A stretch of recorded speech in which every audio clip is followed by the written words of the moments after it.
kelas berapa Pak? Kelas 2. Oh gitu. Untuk kendala-kendala yang dialami selama ini sepertinya tidak ada ya Pak ya? Lancar-lancar saja ya?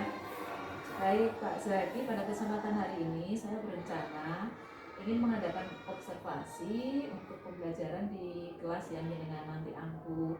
Kebetulan untuk mata pelajaran pendidikan agama Islam ya Pak ya? Oke.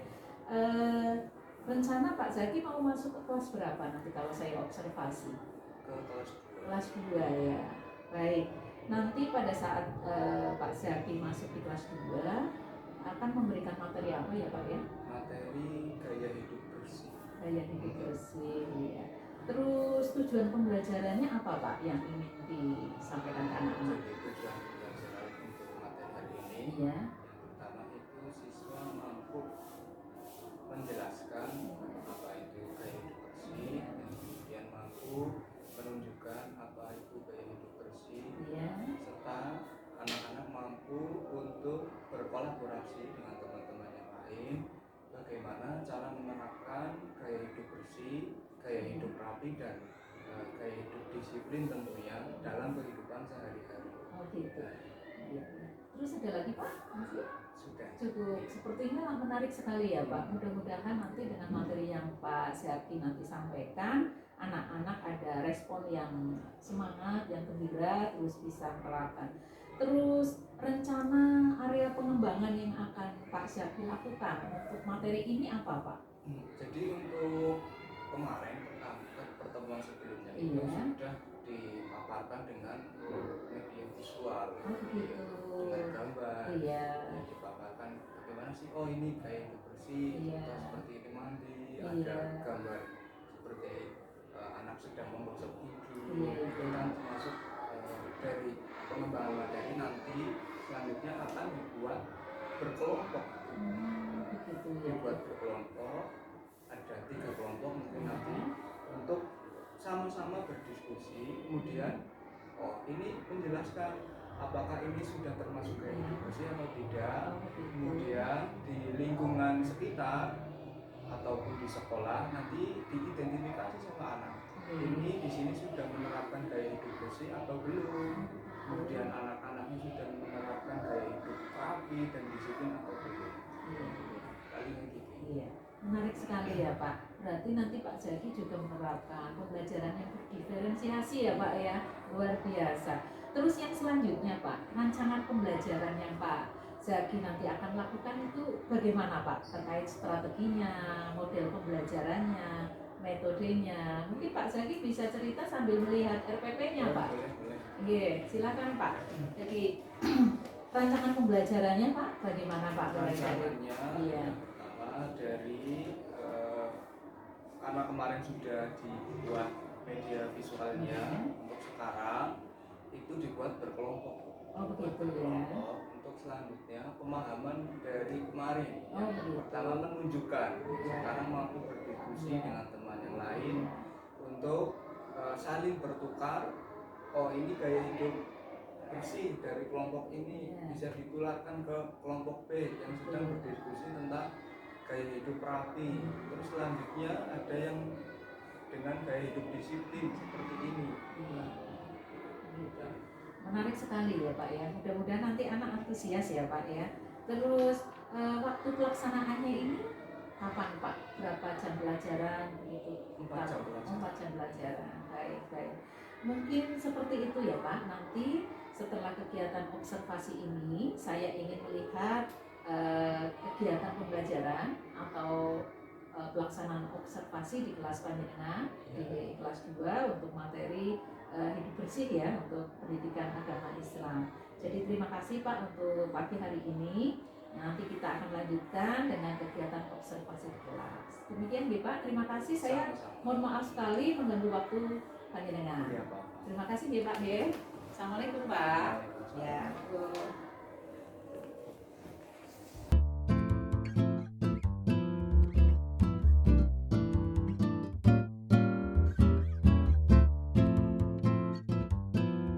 Bersihkan sampah-sampahnya. Kenapa? Ya, karena hari ini kita akan belajar tentang gaya hidup gaya hidup. Terus ada gaya hidup rapi. Juga ada gaya hidup teratur. Tapi sebelum itu Pak Guru ingin tanya materi yang lalu itu masih ingat apa enggak? Masih ingat tepuk anas apa enggak? Coba tepuk anas. Nama surat. Artinya manusia. Jumlahnya 6 ayat.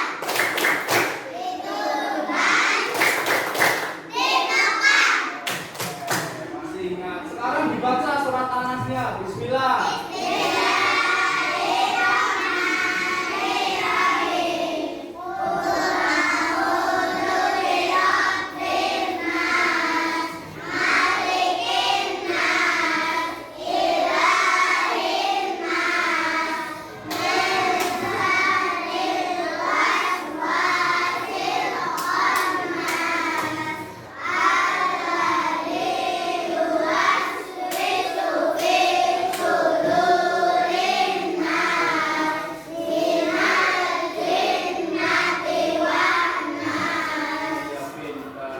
Surat Anas digunakan untuk apa ya?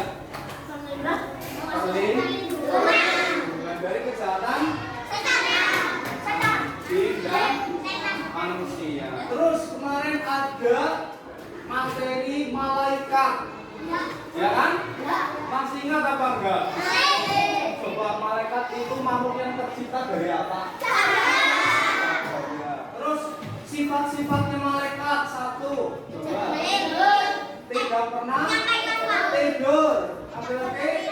Tidak makan minum, terus tidak punya orang tua, tidak punya anak, tidak punya istri juga, tidak punya rumah, ya betul, karena tinggalnya di langit atas sana malaikat.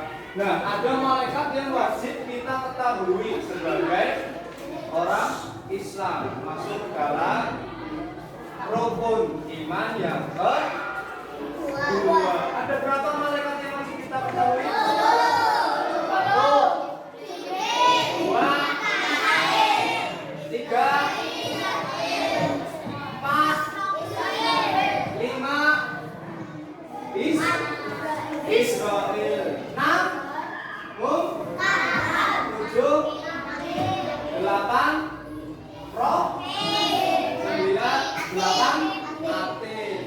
9 Malik. Terakhir Ridwan. Nah, kalian harus tahu tugas-tugasnya, dihafalkan. Nanti siapa tahu keluar di tes.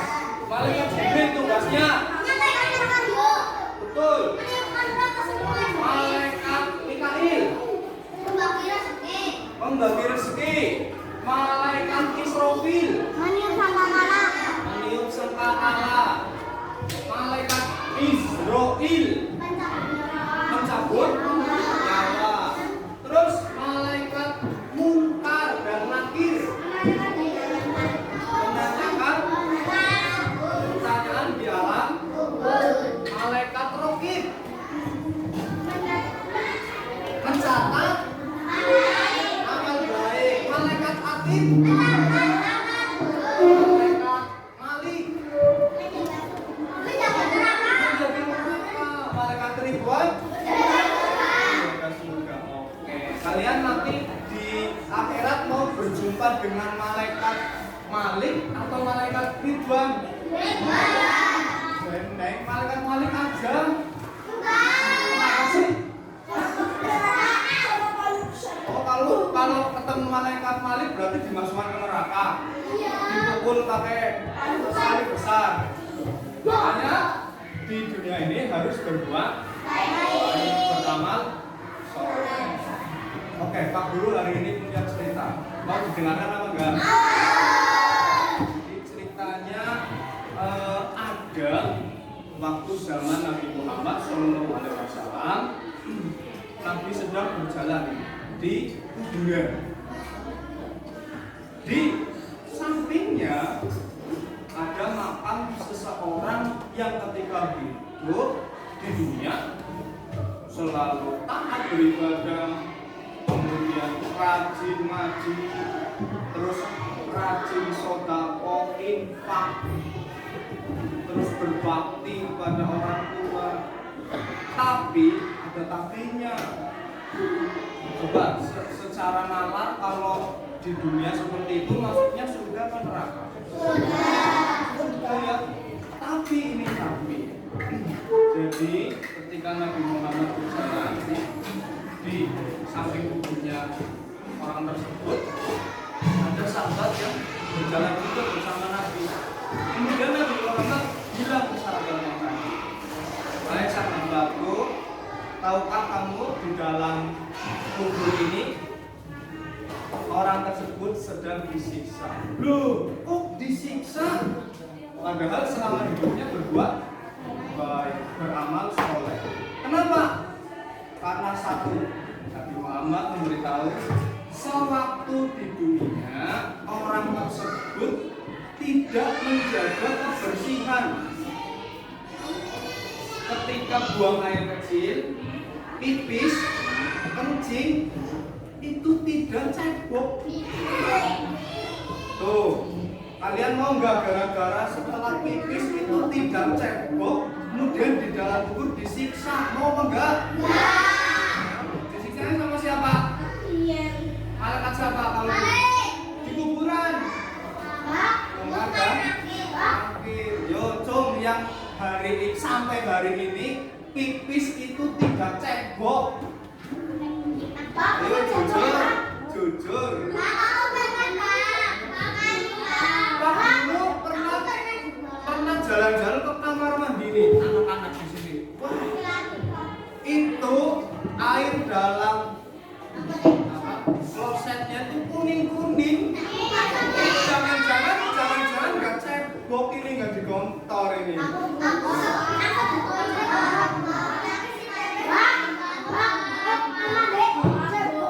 Cebok? Iya harus cebok. Kalau perempuan sih nggak biasanya cebok. Tapi kalau laki-laki ini biasanya kalau pipis buru-buru dibuka terus pulang.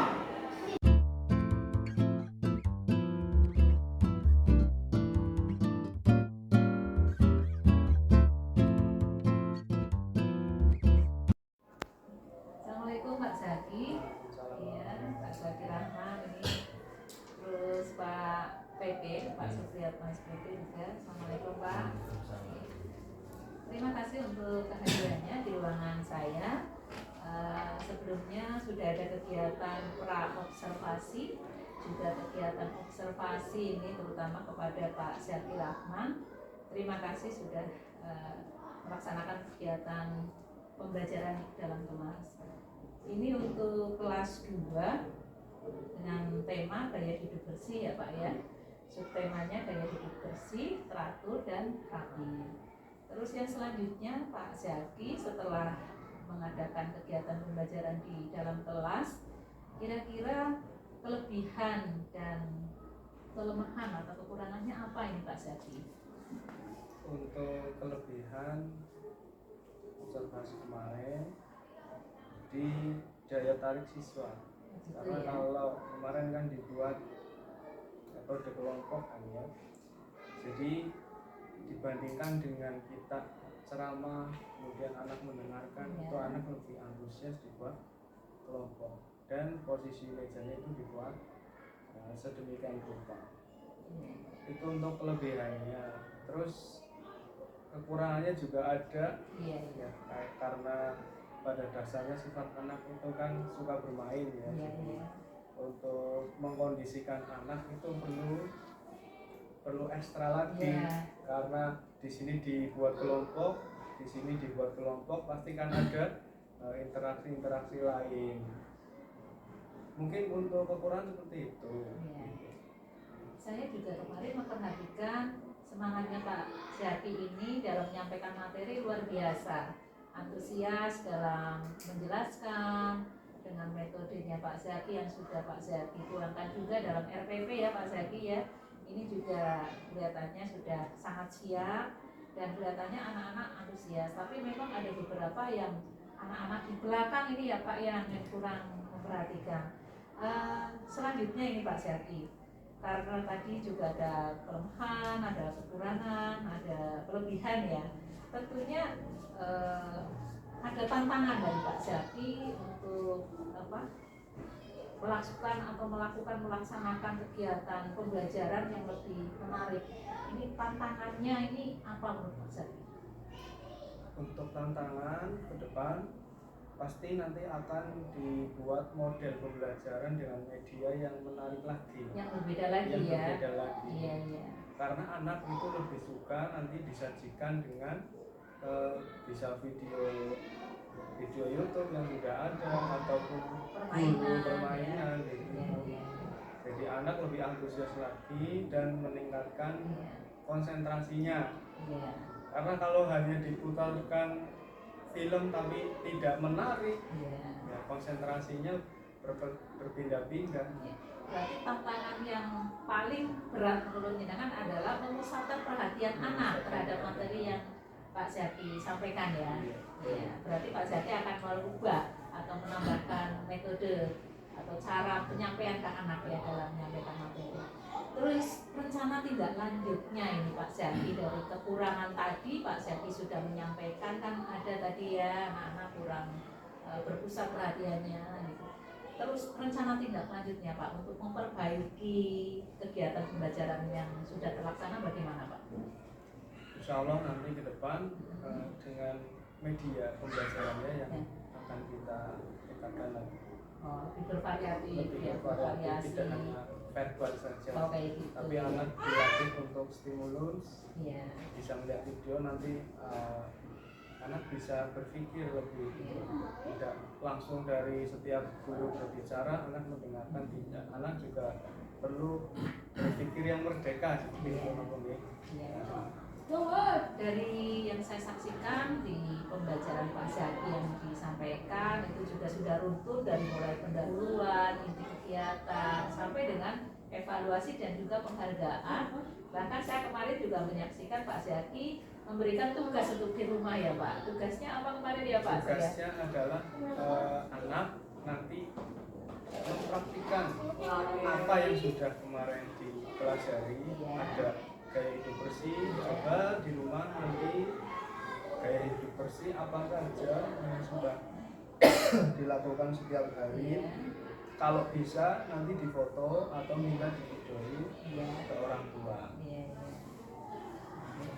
Berarti memang ini berkelanjutan ya dari materi yang disampaikan di kelas, ada penghargaan, tugas juga di kelas yang secara kelompok disampaikan perwakilan salah satu menyampaikan hasil diskusinya begitu ya, ada tugas untuk di rumah. Ini luar biasa sekali Pak Zaki. Silahkan untuk kegiatan pembelajaran terutama mata pelajaran agama ini sudah bagus, ditingkatkan lagi Pak supaya anak-anak bisa seperti yang kita harapkan, materi bisa terpenuhi masuk, anak-anak juga maksud dengan apa yang diinginkan oleh guru begitu, materi terserap, Bapak Ibu guru terutama Pak Zaki ini juga bisa menyampaikan tugasnya, fungsinya sebagai guru. Anak-anak saya lihat juga aktif, tidak hanya gurunya yang menjelaskan tapi anak-anak juga aktif. Terima kasih Pak atas luar biasa penghargaan yang setinggi-tingginya untuk Pak Zaki. Mungkin itu Pak Zaki, Pak PP, Pak Supriyatno SPD SDB untuk pertemuan pasca observasi ini. Mudah-mudahan kegiatan ini senantiasa bermanfaat untuk kita semua, menggerakkan kegiatan yang ada di sekolah. Mungkin seperti itu ya. Terima kasih Pak Zaki kehadirannya di ruangan saya. Assalamualaikum ya Pak Zaki. Terima kasih Pak PP juga terima kasih.